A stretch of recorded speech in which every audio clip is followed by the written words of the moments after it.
everyone. So this week we're going to do something a little bit different. And if it works, this is going to be the new norm. So this isn't my job, this YouTube channel, obviously. If it was my job, I'm doing a pretty terrible job at it. This is just something I do in my free time. It's something I do for fun. I have a full-time job. I've got a family. I've got a wife and a daughter, and I play video games, and I don't have a ton of time to dedicate to this YouTube channel. And the thing is about the what am I playing videos is that classically they take me, for like a 15-minute video, it takes me maybe 30 to 40 minutes to film it, and then maybe like 2 hours to 3 hours, depending on how complicated it is to edit it. And it takes me that long because I suck at it. It's not what I do for a living. I am learning this as I go along, and so I'm kind of shit. The point is that like every week for the What Am I Playing videos, it has evolved to this thing where I kind of need a 4-hour chunk-ish, 3 to 4 hour chunk to film and record. And that's a lot. That's a big, big ask. And it's obnoxious, and I don't want to do it anymore. I hate it. It sucks. Meanwhile, the What's in Criswell's Pendulous Mail Sack videos, by comparison, are way easier to make. They're easier to make because every day I film a little bit. When a package comes in, I film it. And so I just film these little snippets, and then when it comes time to edit it, really it's just a matter of stringing the snippets together and clipping out like any weird noises that I might make, because I'm 50. I make weird noises. It's what happens when you get old. You make weird breathing noises. I've got braces, and it's like it's obnoxious to talk with, and it's like I make noises. Okay, I cough, I burp, I fart. I got to edit all that crap out. But the point is that like those videos are way easier to make than the What Am I Playing videos. So I'm going to try this week, and if it works out and it's easier, I'm going to do it in the future. All the future ones will be like this. I'm going to try filming the What Am I Playing stuff, like I am playing this game. I'm going to try filming that over the week, like when I'm in the mood, when I have a little bit of time and I can stand up and I can talk for like 5 minutes about a video game that I'm playing. I'm going to film that. And then what I'm going to do is I am going to edit those things into something that is maybe more vertical. And I will upload those as YouTube Shorts / TikTok videos. And I've been wanting to do this for a while. I've been wanting to somehow adapt what I'm making to put it on TikTok, because YouTube sucks. YouTube's dying. Nobody uses YouTube. That's not true. I know I'm being overly melodramatic. YouTube is doing fine, but like, if I'm honest, I spend most of my time on TikTok. My daughter spends almost 100% of her time on TikTok. So really, that's where I should be probably putting effort instead of this big traditional YouTube vlog bullshit that nobody cares about. So I'm going to try that. But in addition to that, I'm also going to take all those little things that I've already edited, and I'm going to string them together into a weekly What Am I Playing video like this. So my hope is that by doing this, I won't reduce the amount of work, but I will spread it out more evenly across the week, meaning I am less likely to, frantically have to record something at the end of the week and then edit it Friday evening and then get it online. Less likely to have to stress about it and more likely to just do it and kind of enjoy it. And I bit my tongue a little bit there. Sorry. It's going to sound weird. I'm going to leave it in. I don't give a shit. These braces, man, I hate them. Anyway, So that's what I'm going to try to do. And we're going to see if it works out. And if it works out, hey, kick ass. Maybe give me the old like. And if it doesn't work out and you don't like it, well, don't click the dislike, because that just hurts my feelings. Anyway, that's what I'm going to try to do. And we'll see if it makes it easier and more fun for me to make these. So, what am I playing? Alright, so what am I playing? Well, I am playing Alwa's Awakening. I am playing the 8-bit NES version. And I am playing it on my Retro USB AVS, which is an FPGA-based NES clone.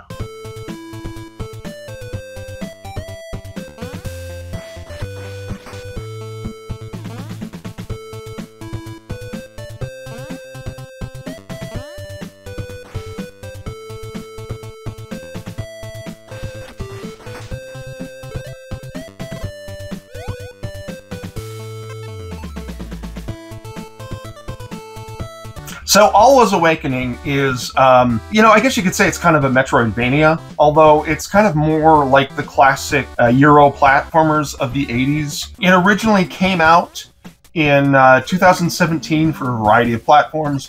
I have played it previously on the Switch, but then at some point they ported it to the NES.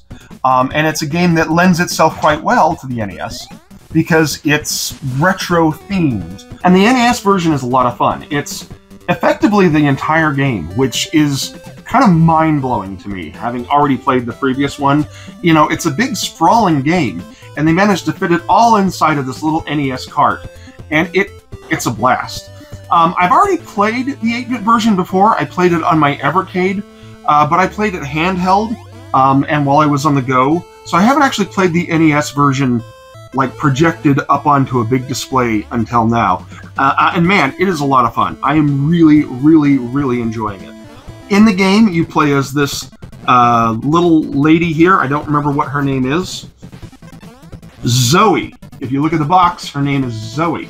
She comes to this land called Alwa that has some evil wizard that has done some bad things. And she's part of some prophecy that deals with overthrowing this evil. So you start out the game with your little wand here, and you go through the different areas, the different levels, and you gain new power-ups and new abilities that allow you to go further. You know, things like being able to drop a block that can sit on switches or can give you purchase so you can jump up to something higher. Later on, the block can become something that floats in the water, allows you to go across lakes and things. You eventually get the ability to cast bubbles. You can jump on the bubbles and ride the bubbles up, so you can use them for more navigation. And then eventually, you get the ability to shoot lightning bolts out of your wand that can be used to solve puzzles and open doors, but it can also be used just to damage enemies. Anyway, Alwa's Awakening is a hell of a lot of fun, and I'm really enjoying it. It's the modern version I recommend very highly, and it's available on any platform, so whatever you want to play it on, you can find it. But if you do have a chance to purchase the NES version is really fun as well. And that's what I'm playing, and it's a lot of fun. Another game that I'm playing, Sophstar. This is the PlayStation 4 version, the physical edition that came out by Red Art Games, but I am playing it on my PlayStation 5.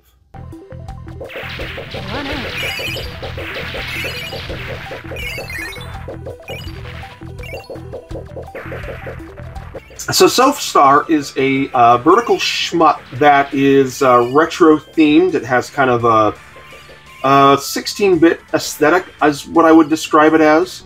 And in it you play as a pilot of this fancy ship who doesn't have a whole lot of memory of their past. And you are sent to destroy this forces that are invading from this other planet that materialized in space around the planet that you're on. And the game consists of, I don't know how many levels, I didn't bother to look it up, but it's quite a few, and it's got a story to it, which a lot of shmups don't really have a lot of story to it. So it is actually kind of fun to play this game and to have this this kind of story experience with it. And you know, it's a little independent game, so it's nothing huge, You can get it digitally for a variety of platforms. I'm pretty sure it's on PlayStation and on Switch and on the Xbox. It's probably also on PC, although I don't entirely know for certain. I would imagine digitally it's fairly inexpensive, but naturally, of course, I have the physical edition because I love physical editions.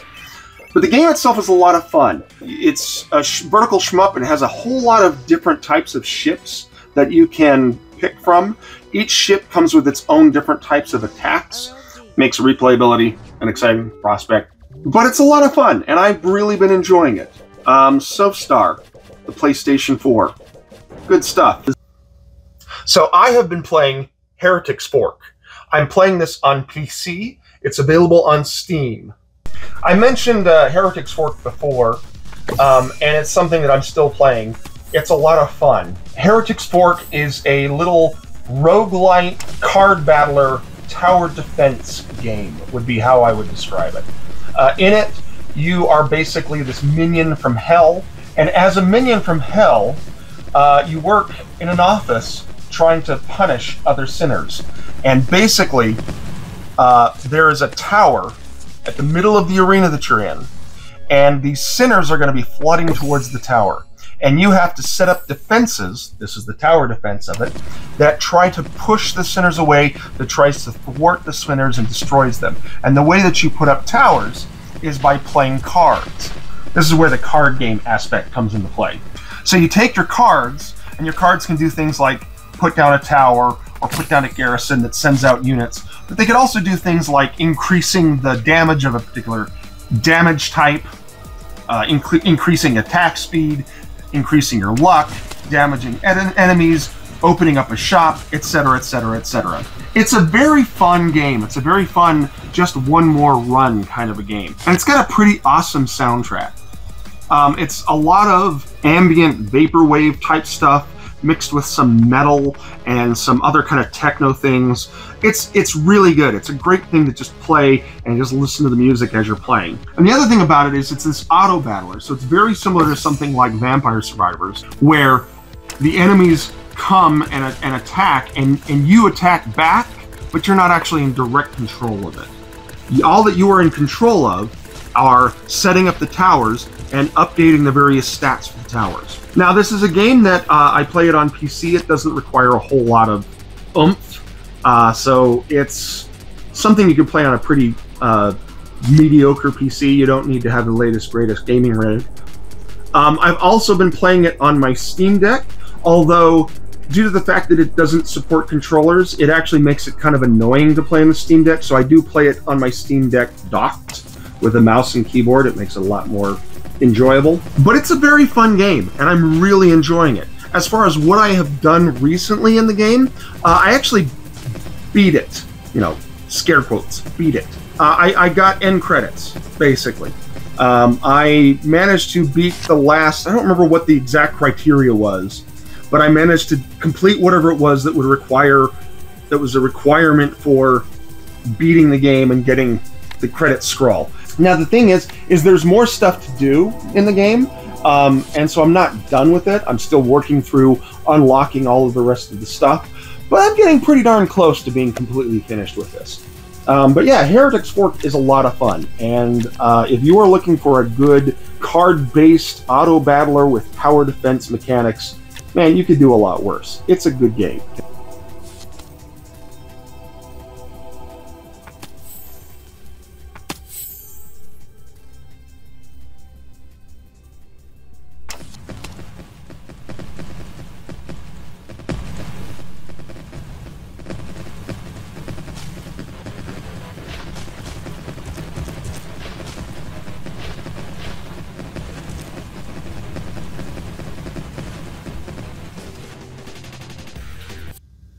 So I am playing Like a Dragon, Infinite Wealth. I'm playing this on my PlayStation 5. So I mentioned that this was a game that I was waiting for, and that I was, you know, kind of wanting to wait until this came before starting something else big, which is one of the reasons why I've been playing a lot of these little shmups recently. But this came just the other day. I think this came on Friday. So I've now played it over the weekend, and I am really loving it. So this is, of course, the sequel to Yakuza 7. This is technically Yakuza 8, although it seems like they are trying to rebrand the franchise. In Japan, it's actually Like a Dragon. It's not called Yakuza. But in the States, the franchise has been called Yakuza. And so it does seem like that's what they're trying to do, because there's like no mention of Yakuza in the title here, or on the side. It just says, you know, Like a Dragon. So seems like they're trying to rebrand it, which, I mean, I'm on board with. Like a Dragon is a better name, to be honest, than Yakuza. But this is a direct sequel to the previous game, the previous Like a Dragon game, where we have a whole new series protagonist in Ichiban Kasuga. And Ichiban is this guy who, you know, he kind of grew up in the 80s and in the 90s, and he played a lot of RPGs, a lot of the traditional RPGs out of Japan, things like Final Fantasies and whatnot. And so he kind of sees everything as if he is a hero in a video game, which means that it's turn-based, all the combat is turn-based, and all of your abilities and all of your enemies act as though they are in a traditional RPG. And I'm not entirely certain if he's completely hallucinating it or what, but, you know, from a canon perspective, that's basically what's happening. In this game, we find Ichiban several years after the previous one, where he had saved the day and caused this great dissolution of the previous Yakuza clans that were located in Yokohama. And through a variety of interesting events, he winds up finding himself traveling across the seas and going to Hawaii. Now, I'm not too far into the game yet. I basically just got to Hawaii the other night. Like I said, this came last week, so I haven't had much of a chance to play, to put a lot of hours into it yet. But I'm enjoying it. I'm enjoying it a lot. I have been a big fan of the Yakuza franchise for a while, and I was a huge fan of the last game. Just completely renovated it and brought in a lot of fresh ideas. I mean, admittedly, they're ideas that are like really old school, but, you know, they're ideas that are fresh for the franchise, and I really, really love them. And this one is just more of the same. It's really fun. I'm really enjoying it. Graphically, I would say it doesn't really push the systems that much, but it doesn't have to. It looks nice. It looks pretty enough. But, you know, it's, you know, you're not going to go into it seeing all of the graphical display options, the performance modes and the balance modes. You're not going to see any of that crap. It's just the way that it is. But like I said, that's okay. It looks decent enough, and it's very fun. The game has a lot of over-the-top combat and scenarios, and it kind of has this interesting thing where you'll go along and tonally it'll be very serious. A lot of very serious stuff happen, and then all of a sudden it'll launch itself into the absurd, which is a hell of a lot of fun. But yeah, I don't have too much else to say about it. I just started it. I think this is going to be something I'm going to be talking about for a while. It is a lot of fun, and I recommend it pretty highly.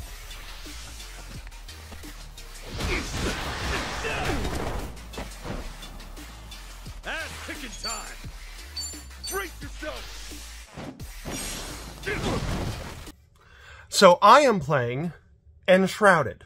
I am playing this on PC, and I am playing it with my friends. So Enshrouded is another one of these open-world sandbox survival games, similar to something like Valheim or Ark. What separates it from kind of the others is that it has kind of more of an emphasis on the story, although the way it tells its story is a little weird and a little convoluted, so even though there is a story there, I'm not sure I'd say that it's telling the story well.